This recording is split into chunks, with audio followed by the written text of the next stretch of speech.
जी अस्सलाम वालेकुम। यासीन आज आपके साथ हाजिर है। आज जुमेरात का दिन और 22 अगस्त आज डेट है। और ये मॉर्निंग ब्रीफिंग, जैसे कल मैंने आपसे ही कहा था कि ये पाकिस्तान में मॉर्निंग ब्रीफिंग में कहीं इवनिंग और कहीं आफ्टरनून ब्रीफिंग है। तो बहरहाल शुरू इस हवाले से करते हैं। आज खबरें बहुत सारी हैं और सबसे पहले जो बिस्मिल्लाह हम करते हैं वो पाकिस्तान स्टॉक एक्सचेंज के बारे में करते हैं। पीएससी इंडेक्स आज 1.7% प्लस है, जो कि पिछले दिनों हमने देखा था कि तकरीबन 28,900 तक इसने अपना लेवल को डाउन की तरफ मार्केट चली गई थी और काफ़ी फॉल डाउन आ गया था कराची स्टॉक में। लेकिन आज हम देख रहे हैं कि थोड़ी सी पॉजिटिविटी दिखाई दे रही है, मार्केट हायर साइड पे है, प्लस टेरिटरी में है और 1.75 प्लस होना एक बड़ी अच्छी खुशाइन बात है। और उसकी बेसिक वजह जो कल 2-3 दिन से मीडिया में ये काफ़ी सर्कुलेट चल रही है, जो कि एक पेरिस बेस एक सिलसिला है FATF जिसको कहते हैं हम, फाइनेंशियल एक्शन टास्क फोर्स, जो कि पाकिस्तान के ऊपर काफ़ी उन्होंने प्रेशराइज किया हुआ है। पाकिस्तान के बैंकिंग फाइनेंशियल सिस्टम को, पाकिस्तान की सिक्योरिटी एक्सचेंज कमीशन को, पाकिस्तान की जो उसके ऊपर इल्ज़ाम है टेरर फाइनेंसिंग को और मनी लॉन्ड्रिंग के हवाले से जो सिलसिले चल रहे हैं उस पर FATF financial action task force ने बहुत ज़्यादा पाकिस्तान को प्रेशराइज किया हुआ है कि वो अपने हालात को बेहतर करे और ख़ास तौर पे जो मनी लॉन्ड्रिंग और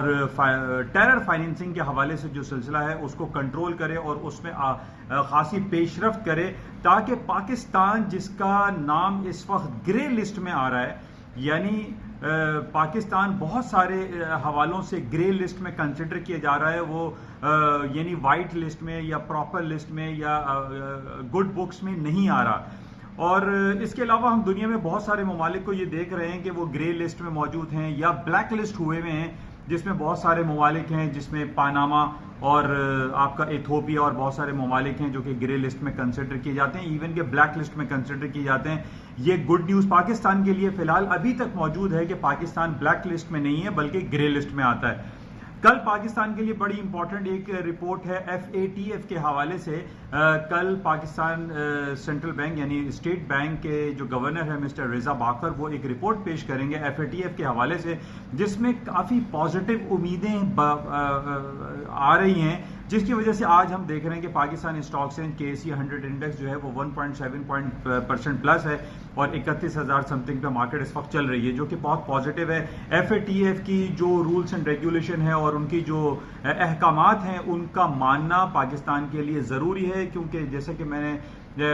हमें पता है कि अगर पाकिस्तान खुदा ना खास्ता अगर ब्लैक लिस्ट में आ जाता है या ग्रे लिस्ट से निकल जाता है और कहीं कोई ब्लैक लिस्ट में आने का कोई इंडिकेशन आती है, तो ये पाकिस्तान की इकोनॉमी के लिए बहुत ज़्यादा नेगेटिव हो जाएगा। It will be consider very negative और उससे हमारी पाकिस्तान की इकोनॉमी, पाकिस्तान के तमाम जितने भी जो डोनर्स हैं यानी IMF है या वर्ल्ड बैंक है या एशियन डेवलपमेंट बैंक है, वहाँ से आपको पाकिस्तान को एड मिलना, लोन मिलना वो बंद हो सकता है। इसलिए पाकिस्तान का FATF के मुतालबात पे, पाकिस्तान के FATF के हवाले से जो रूल्स एंड रेगुलेशंस को फॉलो करना बहुत ज़रूरी है। और ये हमें दिखाई दे रहा है कि जिस तरीके से आज स्टॉक मार्केट में पॉजिटिव साइन दिखा रही है, पाकिस्तान की KSE 100 इंडेक्स प्लस है, उसकी बेसिक वजह यही हमें दिखाई दे रही है कि कल 23 अगस्त को रजा बाकर साहब एक FATF के हवाले से कुछ अनाउंसमेंट कर रहे हैं, अपनी रिपोर्ट पेश करेंगे, जिसमें उम्मीदें ये दिखाई दे रही हैं कि वो काफ़ी हद तक हम अपने टेरर फाइनेंसिंग को और मनी लॉन्ड्रिंग और बैंकिंग फाइनेंशियल सिस्टम में जिस तरीके से बहुत सारे मसाइल मौजूद थे पाकिस्तान की फाइनेंशियल सिस्टम में, उसको बेहतर करने की काफ़ी कोशिश की जा रही है, उसमें काफ़ी पेशरफ्त हुई है, जिसकी वजह से हम ये देख रहे हैं कि आज कुछ हालात बेहतर हैं। अच्छा, दूसरी तरफ आज खबरें बहुत सारी मार्केट में चल रही हैं। इसके अलावा आज हम ये देख रहे हैं कि बड़ा इंपॉर्टेंट डे है अमेरिका की इकोनॉमी के लिए, अमेरिका की स्टॉक मार्केट के लिए, कि आज कैंसस सिटी में जैक्सन होल सिंपोजियम मुनक्किद हो रहा है। जैसे कल मैंने आपसे ये कहा था कि इसकी इंपॉर्टेंस बहुत ज़्यादा बढ़ती चली जा रही है, क्योंकि ट्रम्प साहब की तरफ से जो एक उनका प्रेसिडेंशियल इन्फ्लुएंस या उनका पॉलिटिकल इन्फ्लुएंस जो है वो फेड के ऊपर बहुत ज़्यादा बढ़ता चला जा रहा है। और वो ये कह रहे हैं कि अमेरिका को चाहिए कि वो अपने इंटरेस्ट रेट को तकरीबन 1% तक डिक्लाइन करें। तो ये पहले भी इस बात का इजहार किया गया था कि ये ट्रम्प साहब की या प्रेसिडेंशियल ज्यूरिडिक्शन में ये चीज़ नहीं आती और उनके पास ये राइट नहीं है कि वो फेडरल रिजर्व बैंक को डिक्टेट करें, उसको कहें या उस पर अपना इन्फ्लुएंस यूज करें कि वो इंटरेस्ट रेट जो है अब 50 बेसिस पॉइंट या 25 बेसिस पॉइंट, या अब ये कहा जा रहा है कि 1% इंटरेस्ट रेट कट किया जाए। और इससे पहले भी हमने ये देखा था कि ट्रंप साहब की और जर्मी पाल जो कि फेड के रिजर्व के चेयरमैन है, उनमें काफी नाराजगी भी हमने देखी थी। और उसमें उसके बाद हमने देखा जो लास्ट इनकी 30 और 31 जुलाई को इंटरेस्ट रेट की मीटिंग हुई थी, उसमें उन्होंने अपना interest rate 25 basis point after 10 years of time cut कर दिया था। अब इनकी मीटिंग जो है वो 18 सितंबर को है और अब ये कहा जा रहा है कि बहुत ज्यादा प्रेशराइज किया जा रहा है कि इंटरेस्ट रेट जो है वो कट कर दिया जाए। और इस प्रेशराइज होने की वजह, जैसे कल मैंने आपसे बयान की थी, कि अगले साल ट्रंप साहब का प्रेसिडेंशियल इलेक्शन है और वो ये चाहते हैं कि वो अगले 4 सालों के लिए मजीद प्रेसिडेंट मुंतखब हो जाए। तो वो अपनी ऐसी पॉलिसीज लेकर आ रहे हैं कि वो पॉलिसी उनके लिए, उनकी जो प्रेसिडेंशियल कैंपेन होगी, रिपब्लिकन पार्टी के ज़ाहिर है वो हेड हैं, तो उनकी जो कैंपेन है वो ये कोशिश कर रहे हैं कि वो कैंपेन जो है वो पॉजिटिव हो और वो नेक्स्ट 4 साल के लिए प्रेसिडेंट बन जाए।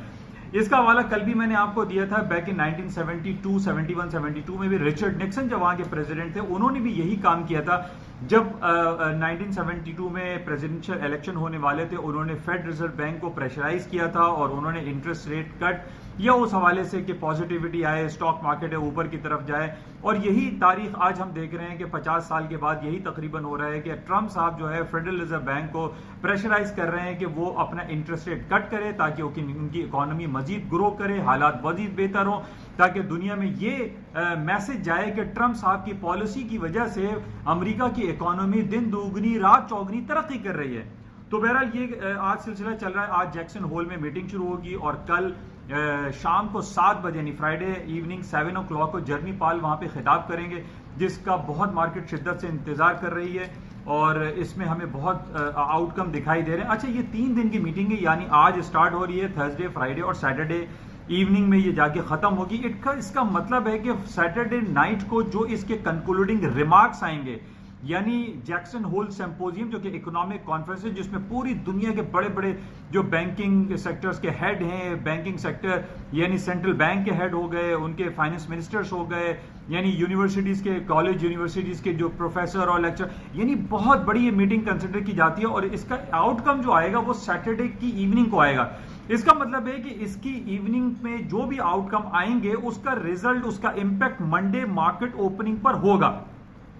तो हमें ये बहुत ज्यादा क्लोजली देखना पड़ेगा कि जैक्सन होल सिंपोजियम जो कि कैंसस सिटी में मुनक्किद हो रहा है 3 दिन के लिए, आज उसका पहला दिन है, उसके सैटरडे को कौन से ऐसे रिमार्क्स आते हैं जिससे मार्केट पे इंपैक्ट आ सकता है, स्टॉक मार्केट या करेंसी मार्केट प्लस या माइनस की तरफ जा सकती है। Even gold, silver and crude oil की मार्केटों में एक बड़ी मूव दिखाई देती है। अगर कोई ऐसा आउट ऑफ द एक्सपेक्टेशन जाकर इनके कोई कमेंट सैटरडे को आते हैं तो मार्केट में कोई बड़ी मूव आ सकती है। बहरहाल हमें ये देखना पड़ेगा। अच्छा, इसके अलावा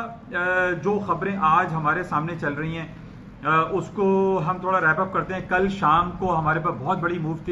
खबर थी FOMC की मीटिंग मिनट्स, यानी जो 30 और 31 तारीख को इनकी मीटिंग हुई थी जिसमें अमेरिका ने 10 साल के बाद अपना 25 basis point interest rate cut किया था, उसकी जो रिपोर्ट कल हमारे पास लेटेस्ट रिपोर्ट आई है उसमें यह कहा गया है कि उन्होंने कंसर्न्स पाए गए हैं, यानी ग्लोबल इकोनॉमी में कंसर्न्स है, ग्लोबल ग्रोथ जो है वो डाउन हो सकती है। अच्छा, ट्रेड टेंशन की बेसिक वजह है, जिस तरीके से अमेरिका और चाइना के दरमियान जो बिलियंस ऑफ डॉलर के टैक्सेस लगाने का सिलसिला जारी व सारी है पिछले 1.5-2 सालों से, और फिर अमेरिका के ट्रंप की तरफ से यूरोपियन यूनियन के ऊपर भी इंटरेस्ट रेट और टैक्सेस लगाने की जो इंदिया दिया जा रहा है, जिसकी वजह से एक ट्रेड टेंशन क्रिएट हुई है मार्केट में। उसकी एक वजह हम कश्मीर इशू को भी कह सकते हैं, हम हांगकांग इशू को भी कह सकते हैं, क्योंकि हांगकांग और कश्मीर इस वक्त दुनिया में करंट हालात में ये 2 ऐसी जगह हैं जहां पर बहुत ज्यादा टेंस सिचुएशन पाई जा रही है। अपार्ट फ्रॉम दिस के अमेरिका की तरफ से बिलियंस ऑफ डॉलर की जो टैक्सेस लगाने की बात है, ये एक तरफ।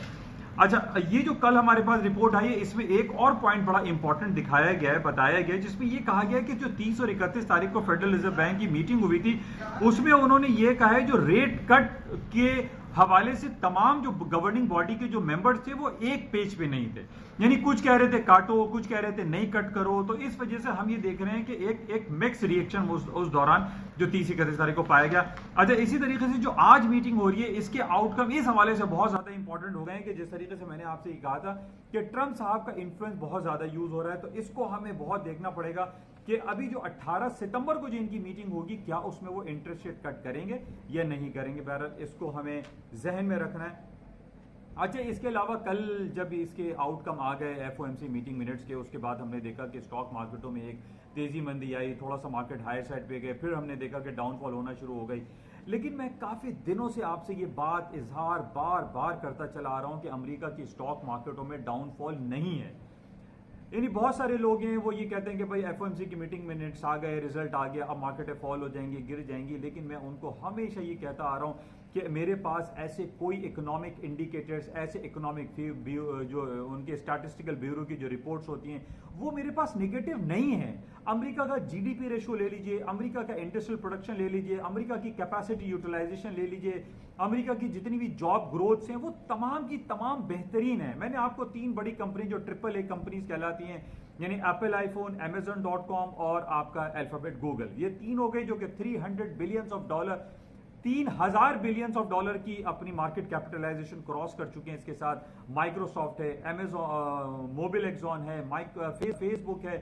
यानी लातादाद कंपनीज ऐसी हैं अमेरिका की स्टॉक में जो कि बेताशा अपने पॉजिटिव रिजल्ट शो कर रहे हैं। तो हाउ कैन आई से कि अमेरिका की स्टॉक मार्केटें फॉल हो जाएंगी, गिर जाएंगी, कोई क्रैश कर जाएंगी, या उनके जो इंटरेस्ट रेट के हवाले से जो कमेंट्स आते हैं ये उससे उस पर गिर जाएगी, या फिर हम जो पिछले दिनों बड़ी दिनों खबरें सुन रहे हैं कि इन्वर्जन क्रिएट हो रहा है बॉन्ड यील्ड में। यानी मेरे पास अगर 2 साल की जो ट्रेजरी बॉन्ड है उस पर मुझे इंटरेस्ट जो ज्यादा मिलता है, जो 10 साल के इंटरेस्ट जो ट्रेजरी बॉन्ड्स है उस पर मुझे कम मिलता है, जो कि ये इन्वर्जन कहलाता है, इन्वर्टेड यील्ड बॉन्ड कहलाती है। जिसके बेसिस पे ये कह रहे थे कि जनाब अमेरिका की इकोनॉमी में रिसेशन आ जाएगा, मार्केटें गिर जाएंगी, कोलैप्स कर जाएंगी। लेकिन मैंने बारहा आपसे इस बात का इजहार किया है कि अमेरिका की इकोनॉमी में डाउनफॉल नहीं आ रहा है, और उसकी वजह यह है कि ये जो हम ट्रेड वॉर की बात कर रहे हैं, ये ट्रेड वॉर बहुत अच्छी चीज होती है। जैसे मैंने आपसे पिछले दिनों भी कहा था कि अमेरिका और चाइना के दरमियान जो ट्रेड वॉर का सिलसिला चल रहा है ये बहुत अच्छा है। जो कन्वेंशनल वॉर है, जिसको हम बुलेट्स एंड बॉम्ब्स की वॉर कहते हैं, वो बहुत यानी नेगेटिव है। उसमें हजारों लाखों लोग जो है वो मर जाते हैं, कत्लेआम हो जाता है। सेकेंड वर्ल्ड वॉर में हमने देखा, फिर हमने हिरोशिमा नागासाकी में देखा जो कि 74वीं जो है एनिवर्सरी मना रहे हैं। That is not good. तो ये मैंने आपसे ये कहा था कि जो कन्वेंशनल वॉर होती है ये नहीं होनी चाहिए, बल्कि जो ट्रेड वॉर का सिलसिला है पाकिस्तान और इंडिया को भी चाहिए कि वो कश्मीर इशू को लेकर ट्रेड वॉर कर ले। भाई लड़ने झगड़ने का कोई फायदा नहीं है, इसका कोई रिजल्ट नहीं आएगा, सिर्फ एक दूसरे को हम मारते रहेंगे। अभी भी हमारे पास जो रिजल्ट्स आए हैं पाकिस्तान इंडिया के दरमियान, जो हमारी जो डिफरेंट ट्रेड्स होती हैं, जिसमें हमारे पास वेजिटेबल आइटम बहुत ज्यादा है, जिसमें हमारे पास आलू, प्याज, vegetable item, cotton, cement sector, इसमें बहुत ज्यादा प्रॉब्लम क्रिएट हो रही है। क्योंकि पाकिस्तान में जो वेजिटेबल आइटम है वो आप देख रहे हैं, जो आइटम 100 रुपए में आ जाती थी आज वो 200-300 रुपए के आइटम मार्केट में फरोख्त हो रहे हैं। जिसमें हमारा बेसिक वेजिटेबल आइटम जो इंडिया से हम इंपोर्ट करते हैं, जिसमें आपका पोटैटोज है, अनियन है, प्याज और आलू है, वो आजकल महंगा हुआ है, टमाटर है। यानी सिर्फ हमें नुकसान नहीं हो रहा, बल्कि इंडिया के जो फार्मर्स हैं जो कि वहां से हमारे वाघा बॉर्डर के थ्रू यहां पर हमें एक्सपोर्ट करते थे और हम इंपोर्ट करते थे, उनको भी नुकसान हो रहा है। तो पाकिस्तान इंडिया को यह सोचना चाहिए कि हम कन्वेंशनल वॉर की जगह ट्रेड वॉर कर लें, वो ज्यादा बेहतर है। तो बहरहाल ये एक खबर चल रही है। अच्छा, इस हवाले से जो कश्मीर इशू पे हम बात कर रहे थे कि एक बड़ी अच्छी कल खबर आई थी कि पाकिस्तान जो है वो इंटरनेशनल कोर्ट ऑफ जस्टिस में जा रहा है, और वो जिस तरीके से पिछले दिनों इंडिया ने जो कश्मीर का स्टेटस चेंज किया है, यानी उसने जो 370 आर्टिकल और 35A को चेंज किया है और उसके स्टेटस को खत्म करके, और हालांकि बहुत सारे लोग हैं वहाँ इंडिया में, जो कंपनी एसोसिएशन है, जो NGOs हैं, उन्होंने वहाँ के सुप्रीम कोर्ट में इसको रिट भी किया हुआ है, चैलेंज किया हुआ है कि जनाब बगैर सिमला एग्रीमेंट, यूनाइटेड नेशन के जो चार्टर्स हैं या जेनेवा कन्वेंशन के अकॉर्डिंगली इसको हल होना चाहिए, प्लेबिसाइड होना चाहिए, हक राय रहेगा, इख्तियार होना चाहिए वहाँ की आवाम को। तो ये बड़ा पॉजिटिव है, जिसमें ये कहा जा रहा है कि वहाँ की डेमोग्राफी चेंज हो रही है। डेमोग्राफी बेसिकली इसका मकसद ये है कि कश्मीर में सिर्फ कश्मीर का जो रिहायशी है वो वहाँ की प्रॉपर्टीज को खरीद सकता है, बेच सकता है, लेकिन अब डेमोग्राफी चेंज करने का मकसद ये है कि अब न्यू दिल्ली से, इलाहाबाद से, यानी यूपी से, महाराष्ट्र से, कहीं से भी इंडिया का आदमी जाके कश्मीर में प्रॉपर्टी खरीदो फरोख्त कर सकता है, जिसका मकसद ये है कि कश्मीर की अपनी आबादी को डिक्रीज करना है, वहाँ की आबादी को कम कर देना है, और फिर ये होगा कि वो अकलियत में आ जाएंगे और जनाब दूसरे जो इंडियंस हैं वो अक्सरियत में आ जाएंगे, जिसकी वजह से ये है कि आइंदा अगर इसका मसला जल्द हल ना किया गया तो कश्मीरी अवाम माइनॉरिटी में आ जाएंगे और दूसरे जो इंडियन लोग होंगे वो मेजोरिटी में होंगे और वहां प्लेबिसाइड करवाया जाएगा और प्लेबिसाइड के बाद पाकिस्तान के साथ जो इल्हाक की उम्मीदें हैं वो खत्म होती चली जाएंगी। तो ये डेमोग्राफी का चेंज करना इंडिया की तरफ से इट्स वेरी नेगेटिव और इसके खिलाफ आप देख रहे हैं कि पूरी दुनिया में प्रोटेस्ट हो रहा है। अच्छा, इसके साथ जो हमारे पास डिफरेंट आज की जो खबर चल रही है, इटली में कुछ पॉलिटिकल क्राइसिस गंभीर होते चले जा रहे हैं, जिसकी वजह से हम देख रहे हैं कि इटली की हालात खराब होने से हम यूरो की मार्केट में इतना ज्यादा पोटेंशियल नहीं देख रहे। इसके साथ ही बोरिस जॉनसन साहब पूरे यूरोप के दौरे पे निकल पड़े और वो जिनको मैं किंग कॉन्ग कहता हूं कि जनाब वो कहते हैं मैं हूं और जाके ब्रेक्जिट खत्म कराऊंगा और ब्रेक्जिट कराऊंगा, यानी यूरोपियन यूनियन से जो है बर्तानिया का 46 ईयर्स ऑफ मैरिज का जो दौर है उसको खत्म करा दूंगा और जो कॉमन मार्केट का कॉन्सेप्ट था बैक इन 1970s में 71-72 में उसको मैं खत्म करा दूंगा, जो कि बहुत ज्यादा नेगेटिव है और जिसकी वजह से हम देख रहे हैं कि ब्रिटिश पाउंड की मार्केट है पिछले 3-4 महीने से